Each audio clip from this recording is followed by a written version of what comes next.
हम लोग main previous year question देख रहे थे और अभी हम लोग देखने जा रहे हैं टॉपिक 2 में स्टार्ट करने से पहले दो बेसिक कंसेप्ट है जो हम लोग को समझ लेना है। पहला कंसेप्ट क्या है? Square root of a complex number.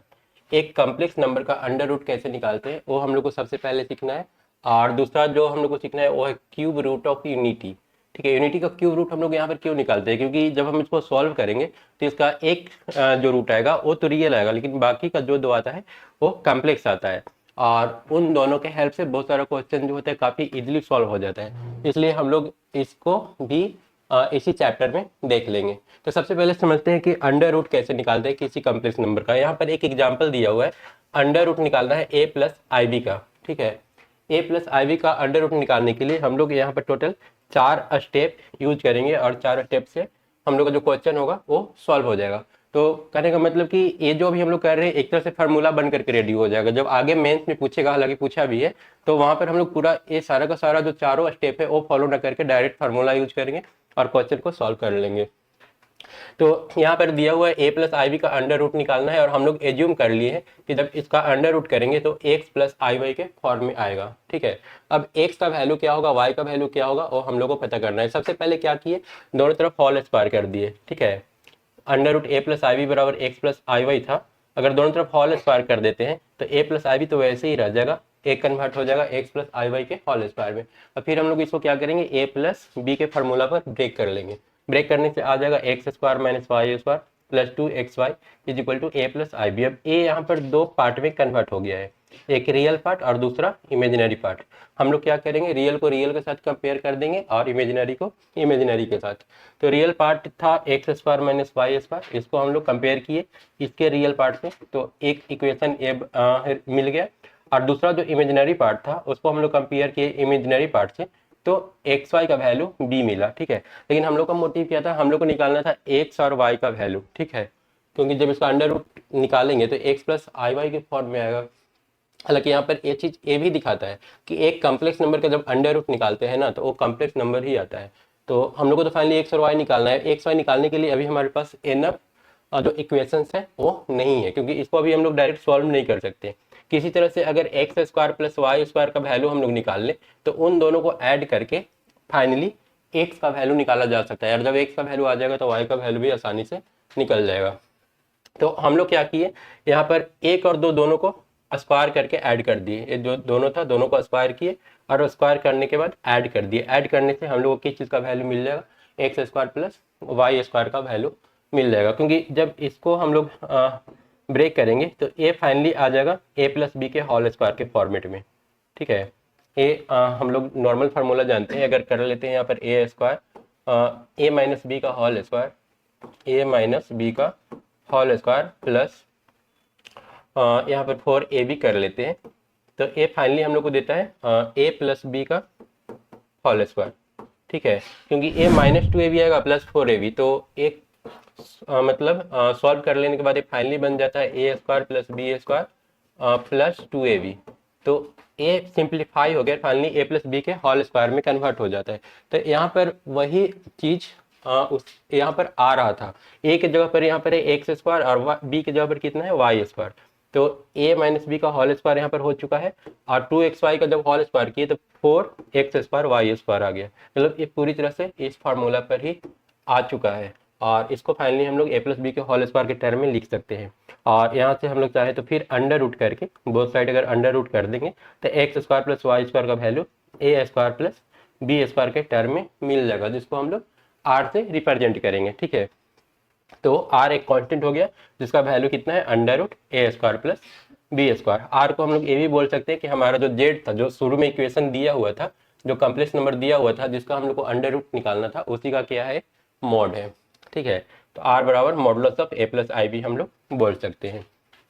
अब दो इक्वेशन मिल चुका है जिसके हेल्प से हम लोग एक्स और वाई निकाल सकते हैं। पहला एक्स माइनस वाई का whole square is equal to a और दूसरा x square plus y square is equal to r. अब इन दोनों को अगर हम लोग ऐड कर दे तो वाई स्क्वायर कैंसिल हो जाएगा और finally 2x square is equal to आ जाएगा आर प्लस ए, और यहाँ से एक्स स्क्वायर अगर निकालते हैं तो ए आ जाएगा आर प्लस ए बाई 2। और उसके बाद हम लोग चाहें तो वाई स्क्वायर का भी वैल्यू निकाल सकते हैं। ठीक है, एक्स स्क्वायर का वैल्यू किसी एक इक्वेशन में रख देंगे तो वाई स्क्वायर का वैल्यू हम लोग को मिल जाएगा। तो इस तरह से एक्स का वैल्यू मिल गया और वाई का वैल्यू मिल गया। तो इस तरह से इंडिविजुअल एक्स और वाई का वैल्यू निकाल करके हम लोग क्या करेंगे, यहाँ पर फाइनली पुट कर देंगे। उसके बाद आगे चलते हैं, बी का वैल्यू क्या होगा, ए 2xy के बराबर है। तो 2xy कब पॉजिटिव होगा कब निगेटिव होगा, तो ये डिपेंड करता है, अगर x और y दोनों का दोनों अगर पॉजिटिव है तो b क्या हो जाएगा, ग्रेटर देन 0। दोनों में से कोई एक अगर निगेटिव है तो a क्या हो जाएगा, लेस देन 0। तो इस केस में हम लोग लिख सकते हैं under root a plus i b is equal to, यहाँ पर x का वैल्यू कितना आया था, r plus a by 2 plus i, ठीक है, आई यहाँ पर था तो आई हम लोग नोट कर लिए। फिर उसके बाद y के जगह पर जो आया ये हम लोग नोट कर लिए। अब बीच में साइन देना है कि साइन हम लोग क्या देते हैं, साइन यहाँ पर जो b का साइन होता है वो हम लोग यहाँ पर पुट कर देते हैं। तो b का साइन क्या होगा, या तो +1 होगा या फिर -1 होगा या फिर 0 के बराबर होगा। तो इस फार्मूला का यूज करके हम लोग देखेंगे कैसे मेंस के क्वेश्चंस को सॉल्व करते हैं। तो ये हम लोग को अंडर रूट निकालने का एक तरीका हो गया। उसके बाद आते हैं cube root of unity. Cube root of unity में क्वेश्चन हमारे पास दिया हुआ है जेड का क्यूब -1 इज इक्वल टू 0। इसका रूट निकालना है कि जेड का वैल्यू क्या क्या हो सकता है। तो अगर इसको ब्रेक कर ले तो एक तो जेड -1 आ रहा है और दूसरा z square plus z plus 1 is equal to 0 आ रहा है। तो अगर इसको सॉल्व करेंगे तो ये तो 1 आ रहा है जो कि रियल है, ठीक है, और 1 को हम लोग चाहें तो इस तरह से यहाँ पर दिखा सकते हैं, ठीक है।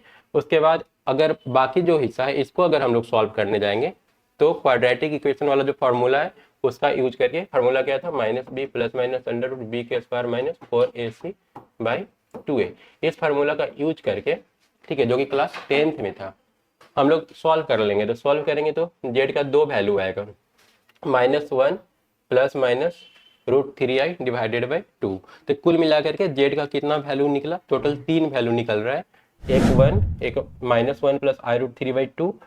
इसका अगर हम लोग एंगल देखेंगे, अगर इसको कोऑर्डिनेट पर एक्सिस पर दिखाने की कोशिश करेंगे तो ये यहाँ पर आता है यार, इसका जो एंगल होता है तो टोटल ये 120 के बराबर होता है। मतलब इसका मैग्नीट्यूड निकालेंगे तो 1 ही आएगा, लेकिन एंगल कितना हो गया, इससे 120 डिग्री आगे शिफ्ट हो चुका है। उसके बाद थर्ड वाला अगर हम लोग शो करेंगे तो एक ही क्वाड्रेंट में चला जाएगा, दोनों निगेटिव है, थर्ड क्वाड्रेंट में चला जाएगा और इसका एंगल फिर से 240 हो जाता है, ठीक है।